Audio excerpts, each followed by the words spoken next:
it really was just an awe-inspiring event to look and say, okay, here's my mother. You know, she obviously attracted the attention of somebody many, many years later, and then to see her in the context of her professional life, and to realize she was not the schoolgirl who got in trouble after the prom, but a professional woman.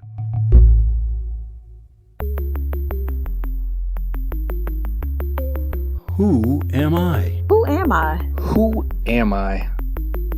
Who am I? Who am I? Who am I? Who am I? This is Who Am I, Really? A podcast about adoptees that have located and connected with their biological family members. I'm Damon Davis, and you're about to meet Ed, who called me from Hillsborough, North Carolina, but his journey begins in New York City.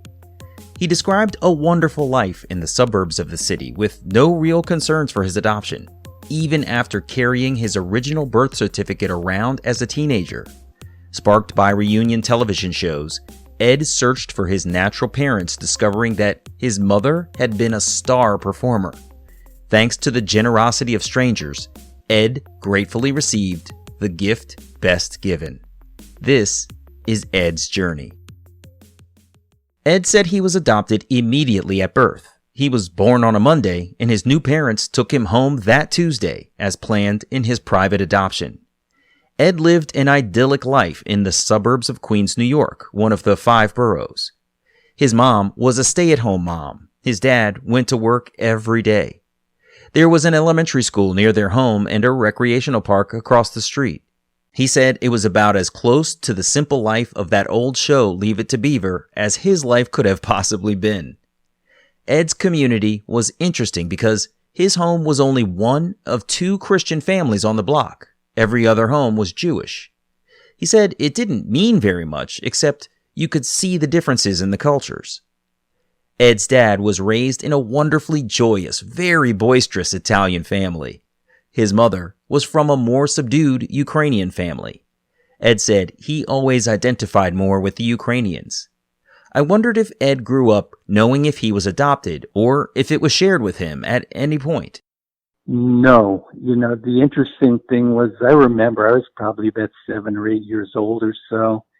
And I remember my mother saying something as I was on the way out of the house to go play that, well, somebody may say you don't belong to us, but that doesn't matter, so don't listen to them.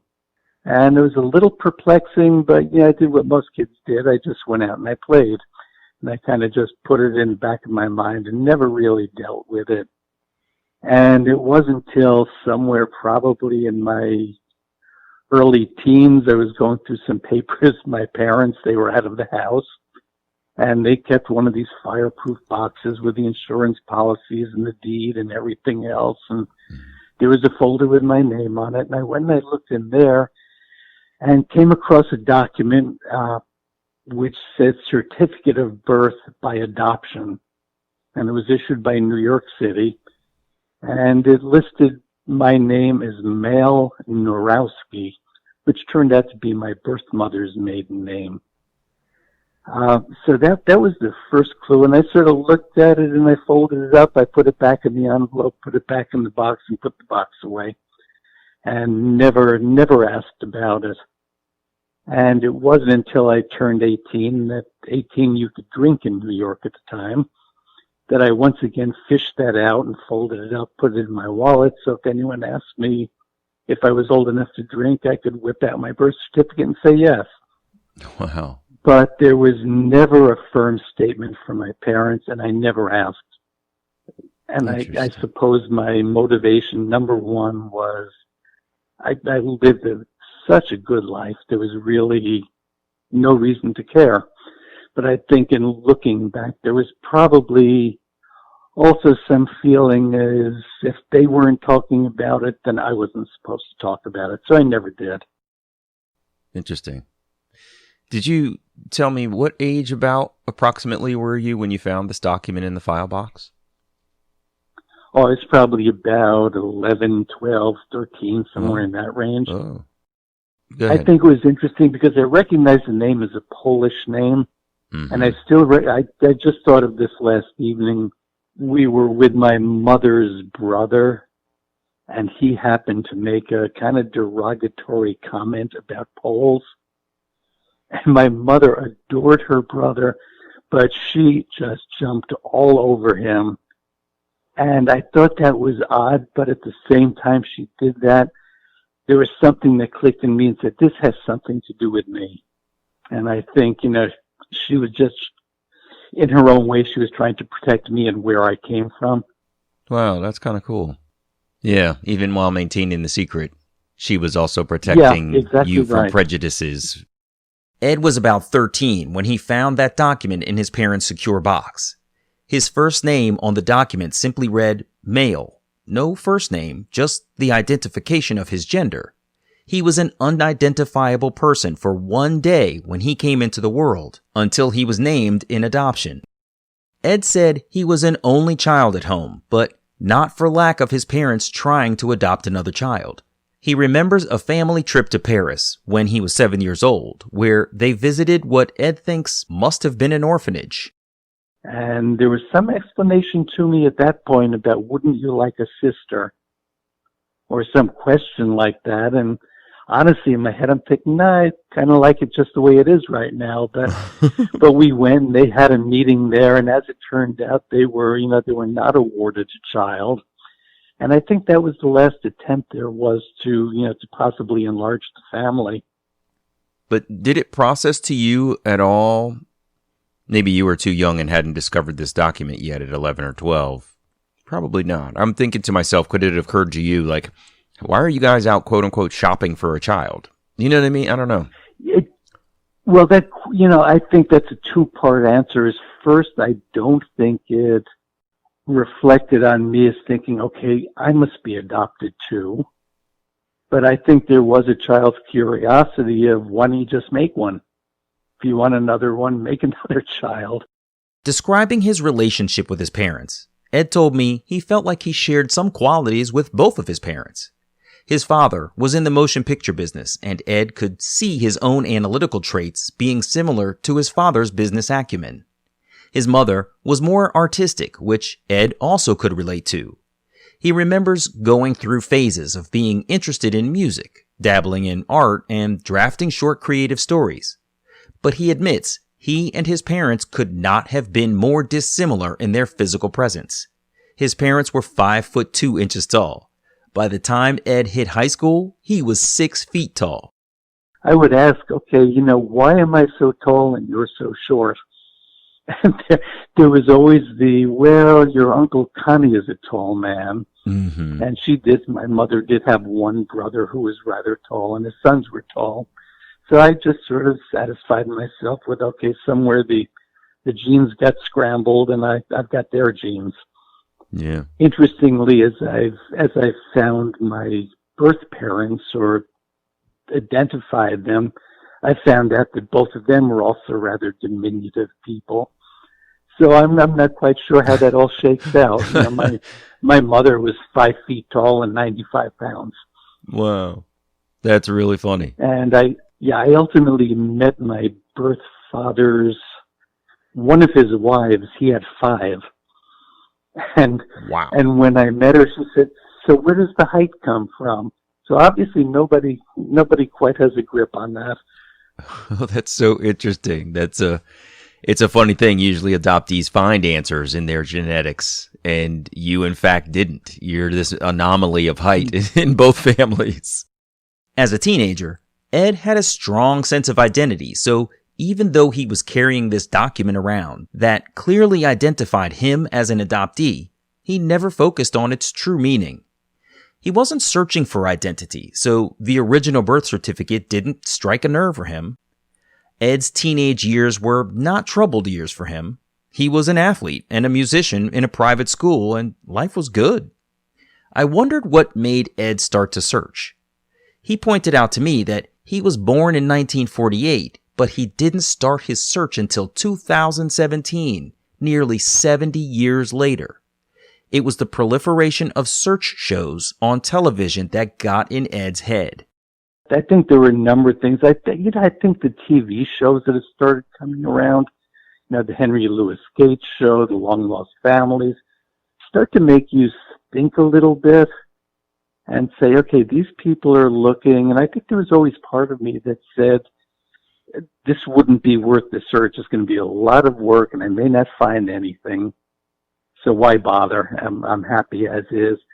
But I think with the advent of the availability of the ancestry databases, DNA testing, things like that, it started to pique my interest. And in the winter of 2017, I had finished reading a book by a man by the name of Daniel Mendelsohn, who's a brilliant, brilliant writer. And he had written a book called The Lost, The Search for 6 of 6 Million. And he was going back trying to trace 6 of his distant relatives who had perished in the Holocaust. And, it was kind of a book which was part detective story, part history, part primer on the Old Testament. And I was reading it, I think, for the third time at that point. And we were in New Jersey at the cemetery where my adoptive mother's parents were buried.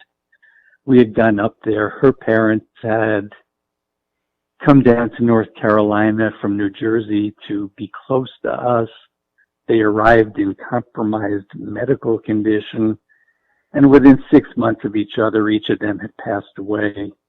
And we were up there to inter her father's remains, but we went to the second cemetery just to make a visit. And I was standing in front of the tombstone of my adoptive mother's parents, and something just clicked. And it basically was, if you're ever going to do it, now's the time. And we got back to North Carolina, and that's where the search began. That's really interesting. What do you think it was that clicked there for you? I mean, you were happy. What do you think it was standing in front of her there? Well, I think part of it was just there's some intellectual curiosity and saying, can I do what Mendelsohn did? There was another part that said, there's always been the nagging question of, where did I really come from? And I had always had a picture of, my birth mother was probably a schoolgirl who stayed out too late after the senior prom or something. And I resulted from that. And I decided, let's go and see what I can find. And amongst the papers, the same place I found that birth certificate, was sitting a copy of my adoption decree, which, listed not only the details of my adoption, but my birth mother's full name. And, it had been sitting there for years and years and years, and I just neglected to go look at it. Her name was, on the paper, was Genevieve Irene Norowski. And as you said, my birth certificate said male Norowski. His next stop was the public library. He plopped himself down in front of the computer to access the Ancestry.com database. Ed typed in Genevieve's name, then paused before he pressed the enter button and asked himself if he should really go forward. It was one of those moments where he knew that the next thing that happened could be really meaningful in learning more about his heritage, so he clicked the button. What kinds of things did you find in that first search? Well, there were the first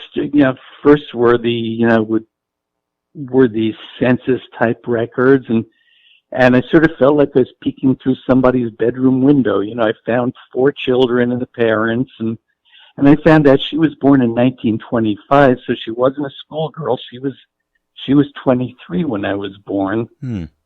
And I puttered around a little bit, just looking at her sisters and her brother.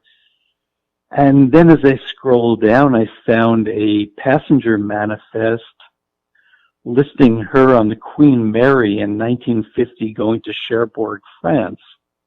Wow. And I thought that was curious. I went to the next record, and it was a visa application completed in Portuguese, traveling to Rio de Janeiro the year prior.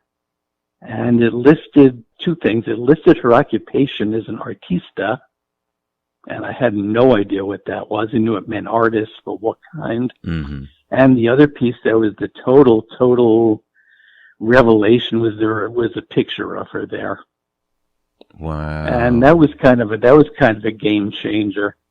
So, that's where I really started to get deeply involved. I sent that home, and I came into the house and I pulled it up on my computer and said to my wife, "Do you want to see a picture of my mother?" And she said, "We've got lots of pictures of your mother." I said, "No, this is my birth mother." And she said, "Is there any more there?" I said, "I don't know." I stopped looking. So I went back to the library again and found a marriage license for her in 1955, which was 7 years after I was born. And I deduced from that she had adopted a stage name, and she had changed her name from Narowski to Norris, and she had married somebody else, and both were listed on the license as performers. And again, I didn't know what kind of artists or what kind of performers they were, but that sort of opened up the floodgate of information. This is really fascinating. Huh. What did you see when you looked at this picture of this woman for the first time? Genevieve's face is now in front of you. What did you see in her? I saw some similarities. So I saw what I thought was a very serious woman. She was, and this is a passport type picture. Nobody looks, like the happy-go-lucky person in a passport picture. Right. But I did see some physical similarities. And when I brought it home to my wife, she can look at any picture and say, "Well, that looks like so-and-so, or you have her ears, or you have her nose." And one of the interesting things was she looked at it and said, "That looks like James, and James is our son." So, there was a family resemblance there for sure. At that point, the clues were piling up for Ed. He had his natural mother's married name and her occupation as a performer. So he did what we all do. Ed turned to the internet for a broader search for Genevieve Norris, performer. He said 2 articles came back from the internet search. One from an online antiques magazine that was published a few years earlier. That first article was about someone who had bought some folk art from Genevieve and her husband Ted. The second article was even more interesting. It was written by a young woman in Atlanta, Georgia, who is a picker, one of those folks that travels around to yard sales and auctions and buys items that they think are hidden treasures that will be valuable to someone else and reselling them. And she had a blog post which had about half a dozen pictures of my mother, a couple of different documents, some pieces of memorabilia from the 1940s, and I discovered that my mother had been a celebrity ice skater in the big ice shows in the 1940s and 50s. Wow. That's really fascinating. That must have been so cool to see like artifacts of your mother. Like someone else has found this trove of historical facts about your family, about a woman that you didn't even know. Exactly right. That's incredible. And now this woman had purchased it not because she knew who Genevieve was, but just it was a young woman at a glamorous time in history, and she bought it just out of curiosity. Wow. And yeah, it really was just an awe-inspiring event to look and say, okay, here's my mother. She obviously attracted the attention of somebody many, many years later. And then to see her in the context of her professional life and to realize she was not the schoolgirl who got in trouble after the prom, but a professional woman who somehow got herself in a situation that almost interrupted her career. Wow. This is so interesting because I'm thinking to myself, so many kids and adults, I mean, they fantasize about who their birth parent might be. And it's always someone who has some sort of acclaim, be it, a well-known academician, a politician, or often an actor or performer. And it's such a fantasy for most people. Mine was exactly the opposite. Really? Mine was exactly the opposite. I always assumed that my mother worked at the post office or slopped, food at the high school cafeteria. So this was just a bolt out of the blue. That's so interesting. That's so interesting to me. So many people have the fantasy of fame. You had the opposite fantasy and found fame. Yeah. That's really interesting. Ed's natural mother, Genevieve, performed over a period of about 15 years, starting in the 1940s in what were called tank shows. These were portable ice skating rinks, maybe 20 feet by 20 feet, that you might find in the lobby of a luxury hotel or in a high-end restaurant back then. The establishments would hold ice shows over the course of the evening to create a unique experience for their guests. Genevieve graduated to the Ice Follies, the first and biggest traveling ice company. That's where she became pregnant with Ed. The Ice Follies would take the summer off in San Francisco, starting a new tour every September. Ed's next step was trying to find this picker to see if she still had the memorabilia she wrote about in the blog. And if she did, would she sell it to him, and for how much? On social media, Ed found several people with the picker's name, and one of them lived in Atlanta, Georgia, which was in relative proximity to where his birth mother had lived at one point. He contacted the woman, shared that he was exploring a possible family relationship, and the picker confirmed she was the right person and she still had the artifacts from Genevieve's career. But the picker was really busy and asked if she could call Ed back. A week went by, no call. So Ed called again. And this time I was a little less discreet. I said, all those things are of my mother. Can we talk? Wow. And she called back within 3 minutes. She said, I am so sorry. And she said, you need to come here. So, she was very excited. We traveled to Atlanta probably 2 weeks later to meet with her, and we waited in the hotel lobby, and then she comes walking in with this carton of stuff. And shortly behind her comes another man with a sword and a Teenage Mutant Ninja Turtle type of, what would you call it? I'm sorry. Costume? Yeah, so he came walking in, drew a little bit of attention. But as it, so we spent several hours together. It turned out that the pieces he brought in were props that had been created by my mother and her husband in their business. When they retired from ice skating, went into the business of building props, and they did that for some very significant performances. They did the Ice Folly or the Holiday on Ice for several years after they left. I'm told that her husband created the first sets for the Broadway production of Hello, Dolly. Wow. They had done the sets for the 1961 Miss America contest. So they were very prominent in their field. And, we went through all of the ephemera that she had, and I was just drooling. And we had brought checks with us, and I was going to make them an offer, ask them what they would want to sell it. And there were some pictures of other skaters, all autographed to my mother. And I said, do you mind if I just get my notebook so I can jot down their names? And the two of them kind of looked at each other confusedly.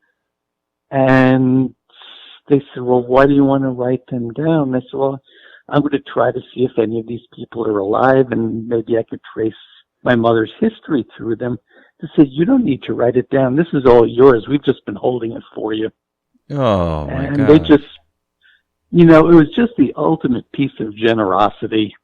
Wow. Yeah, because they purchased this stuff for whatever interested them, and they just gave it to you. That's incredible. Exactly right. And, they said, there's a reason that we had this, and there's a reason we're together. It's yours now. I was sitting there 70 years old and ready to cry. Yeah, I can only imagine. Yeah. Oh, my gosh. Yeah, and I've recently written a book, and my first dedication is to them, or my first acknowledgement. Because nice. they just swung the door wide open. When he got the stuff home, Ed started going through all of the artifacts, noting names of people, and starting to research whomever he could. There were about a dozen pictures of women Ed's mother had performed with. Many of them had passed on. Others he couldn't locate at all. But one Ed was able to find through her deceased husband's obituary. a gorgeous woman named Isabel. The obituary named the man's family members, including his son, so Ed wrote to the man's son in an effort to connect with Isabel. I sent the picture I had of his mother and the picture of my mother and said, "You don't know me," and but our mothers were friends in 1947. And I was just wondering if your mom is alive, and I kind of explained the story. And about a week later, I got a phone call, and he said, this is Brad Holton. Yeah, Mom is alive, and I showed her the pictures, and she's just really excited. Wow. And I said, "Is it possible I could talk to her?" He said, "Well, yeah, she'd love to talk to you." He said, "But I got to warn you, Mom is in a memory care facility." Mm-hmm. And he said, the bad news is she can't remember what she had for breakfast today. The good news is she could remember minute by minute everything that happened in 1947. Wow. Yeah, so she and I had probably an hour and a half long conversation by telephone. And actually several months later, my wife and I traveled to Minnesota to go and meet her and spent the better part of 5 hours with her. And it was just a wonderful experience. That's incredible. Wow. She gave us some good feel for what their life was like at the time. Mm-hmm. At the time, but she kept on saying, "Your mother was a star. Your mother was a star." But then she would say, "But I had no idea who your father was or who she was dating." So It wasn't helpful that way. So it was a lovely experience. I think the great part of this whole journey has just been the nice and the generous people that we've encountered. Yeah, there's some great folks out there, Yeah. and when they know there's that a you're lot of searching good for people answers, out there who we sometimes overlook. Yeah. Sometimes I think they don't necessarily get the opportunity to demonstrate or exercise their generosity, but it's in there, and it's not until someone like you or I comes along and they have an opportunity to give that they do it fully. It's really amazing. Right. That's so cool. So what did she tell you about what their life was like back then? Well, she basically said, we were mostly very young people, and they would, the management of the show was very concerned with its image, so they guarded us judiciously. When the show was over, we got back to our hotel, and there was a curfew, and you better be in your room. And then she paused. She said the only time they made any exception was when I dated Ronald Reagan. And What? I said, "Excuse me?" Yeah. And, as I said, the show summered over in San Francisco, and each day they would rehearse their coming season, and each night they would perform the current season. And then in September, they would move to Los Angeles, where they would premiere. And in its time, the Ice Follies premiere was a major event. It was broadcast nationally on radio. All the celebrities would come out. And Ronald Reagan apparently took a liking to Isabel. Is that right? So they had a little bit of a relationship while she was there. Isabel wasn't able to identify who Ed's birth father could have been, so I asked if he was ever able to learn about his paternal connections. He said before he ever decided to search, his wife told him, "Look, if you don't want to know who your natural parents are, you should at least do a DNA test to learn your ethnicity." For Christmas in 2016, he bought DNA kits for himself and his wife. Their results were returned in May after the holiday rush. He learned he's about 50% Eastern European, which he said would have correlated with the empathy he felt for the Ukrainian side of his maternal adopted family. He found out he's 25% Ashkenazi Jew and another 25% Northern European and British Isles. But when he peered into his genetic family relationships, he got a surprise. At the top of the list was a high probability first cousin. Ed was already familiar with the last names of most of his genetic maternal family, so this person's name, being a standout from the others, suggested a paternal connection. In another stroke of good fortune, this first cousin was a member of the Church of Jesus Christ of Latter-day Saints, and he had an extensive family tree documented online. And I looked, and he had 6 aunts and 1 uncle. And I said, the uncle has got to be my father. I said, it's the only thing that makes, he and I are cousins, and that one uncle's got to be my father. So I reached out to him, and I sent him an email. And contrary to what a lot of people experience, in 10 minutes, I got an answer back. And he said, I'm really excited to see this, and he said, by, your deduction is probably right. He's the only male relative there. And so I'm sitting there thinking, okay, I never thought I would ever, identify who my father was. And I was talking to my wife, and another email drops in from him. He said, I was just looking at this again. He said, where was your mother when you were conceived? Do you know? Yes, my mother was in San Francisco. It was August of 1947. I know that much. And, I sent that message back, and he came back to me and said, my uncle never left Texas.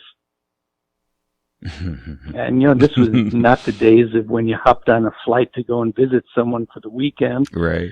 And he said, I'm also looking at your DNA. He said, I see that you're 25% Ashkenazi Jew. He said, my uncle has no Jewish background. And now it's starting to come off the tracks here. He said, but I'm 25% Jewish. And he said, as it turned out, you can probably jump ahead. He was not my first cousin. He's my half brother. Wow. And, so we then identified his father, who had never left San Francisco and who had a relationship with the folks who ran the rink where Ice Follies performed every summer. So you had to focus on this guy's dad. Yeah, absolutely so. And how'd that go? Ancestry, and he could not have been more excited and wanting to be part of the journey. Really? He was very, very pleased.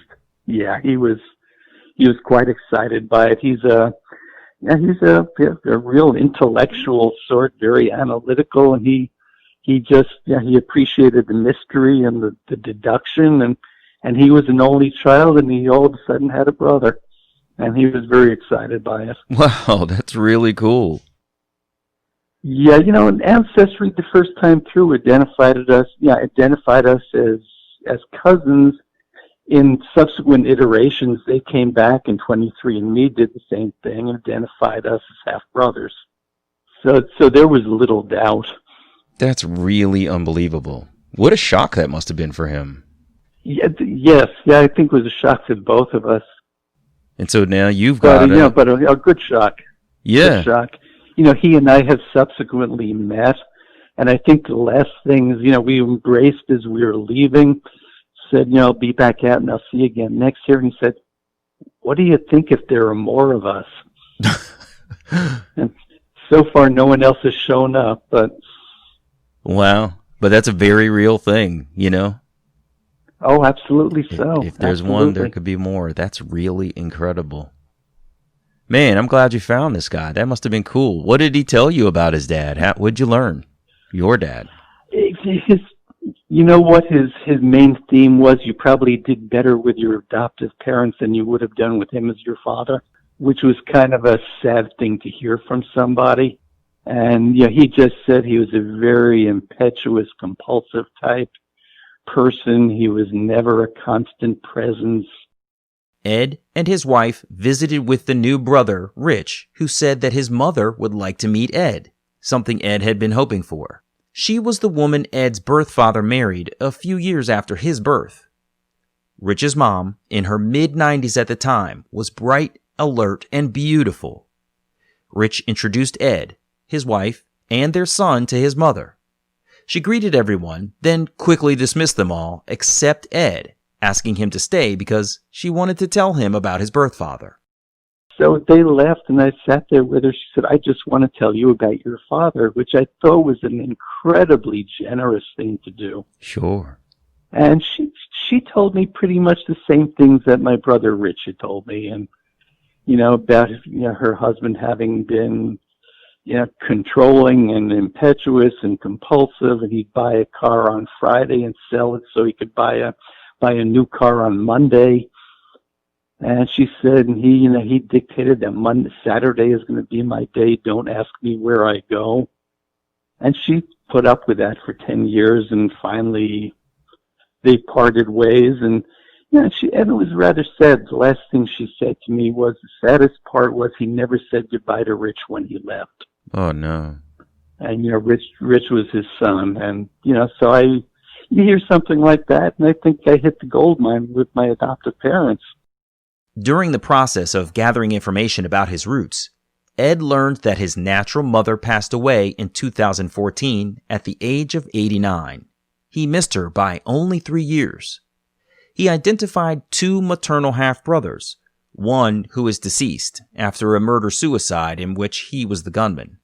As far as Ed knows, the other is still alive, but Ed can't find him. He sent handwritten notes to multiple different addresses south of Atlanta, but they all came back undeliverable.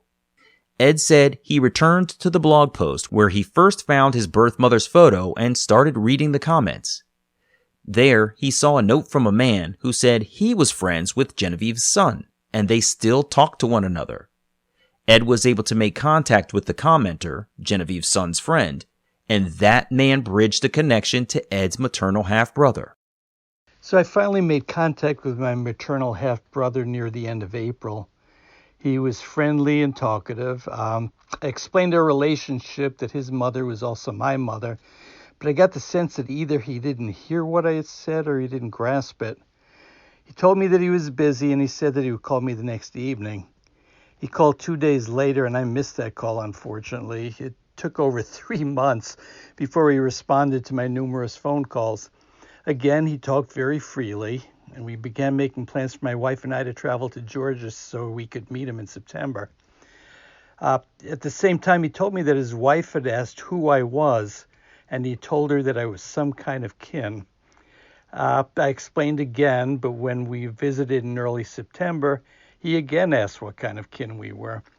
And it was apparent to me then that he hadn't grasped or didn't want to understand my earlier explanations. I told him again that his mother had given birth to me before she married his father and gave birth to him. He said, "I don't know how that could be. My mama would have told me." Ultimately, I showed him a copy of my adoption decree, and it had his mother's very recognizable signature on it. And once he came to terms with the fact that his mother had kept a secret from him, he's been very accepting of me as his brother, and we've been in frequent contact ever since. Wow, so cool. I got to tell you, Ed, I'm looking at your mom online. Like, I found the blog post. It's so a good-looking cool. woman, isn't she? Oh my gosh, she's beautiful, and she's got her she's got herself, in costume, posed for her picture as if she's about to go on the ice. I just find this absolutely fascinating. I can't imagine what it must have been like for you to discover this trove of stuff. So you have all of these posters and everything? Discovery. The Rhode Island cabana and all of this other stuff. Yeah, everything that you see there, I've got in my possession now. Wow. This is fascinating. What a trove of history. The whole thing has been a gift. Mm-hmm. It's a totally unexpected gift. I started this with an academic, let's just fill in the blanks and move on type of approach, and this has just kept on giving. Yeah, that's great. I'm so glad to hear that, man. That's really awesome. So cool. No, thank you. Yeah. Wow. Like I said, most adoptees think they hope they're gonna find a birth parent who's a star, and you actually did. And I think that's so cool. That's really amazing. Yeah, in her time, she was quite the star. That's awesome. Cool, Ed. Well, thanks so much for calling and sharing your story, man. And I'm really glad you were able to close the loop, find some information, get a chance to talk with Isabel, and get some detailed history about how they lived. That must have just been amazing. Oh, it's been a pleasure talking with you. Thank you. Yeah, of course. All the best to you, Ed. Take care. Thanks for the call. Okay, you have a good one. You too. Care. Thank you. Bye-bye. Hey, it's me. I loved hearing that Ed's life as a 6-foot teen, towering over his significantly shorter parents, never fazed him as an adoptee, even as he carried his OBC around. I've sometimes wondered how many people have been inspired to start or continue a search after seeing television shows, listening to podcasts, or simply talking to another adoptee about their journey. I can't believe the stroke of luck Ed got to locate that blog post by a picker specifically talking about his birth mother, Genevieve. Can you imagine what it must have been like to go online and see his natural mother in costume for an Ice Follies performance? Then, to have that picture and costume she made decades before gifted to him, that must have been incredible. All of it unfolding for Ed in his 70s. Ed wrote a book about his journey of discovery to learn his natural parents' identity called The Gift Best Given, a memoir. I hope you'll check it out and add it to your reading list. I'm Damon Davis, and I hope you'll find something in Ed's journey that inspires you, validates your feelings about wanting to search, or motivates you to have the strength along your journey to learn. Who am I, really? If you would like to share your adoption journey and your attempt to connect with your biological family, please visit whoamireallypodcast.com/share. You can follow the show at facebook.com/WAIReally or follow on Twitter @WAIReally. If the show is meaningful to you, you can support me with a contribution to keep it going on patreon.com/WAIReally. Please subscribe to Who Am I Really on Apple Podcasts, Google Play, or wherever you get your podcasts. It would mean so much to me if you took a moment to leave a 5-star rating there. Those ratings can help others to find the podcast too. And if you're interested, you can check out the story of my adoption journey, Who Am I Really? An Adoptee Memoir, on Amazon.com, on Kindle, or as an audiobook on Audible. I hope you'll add my story to your reading list.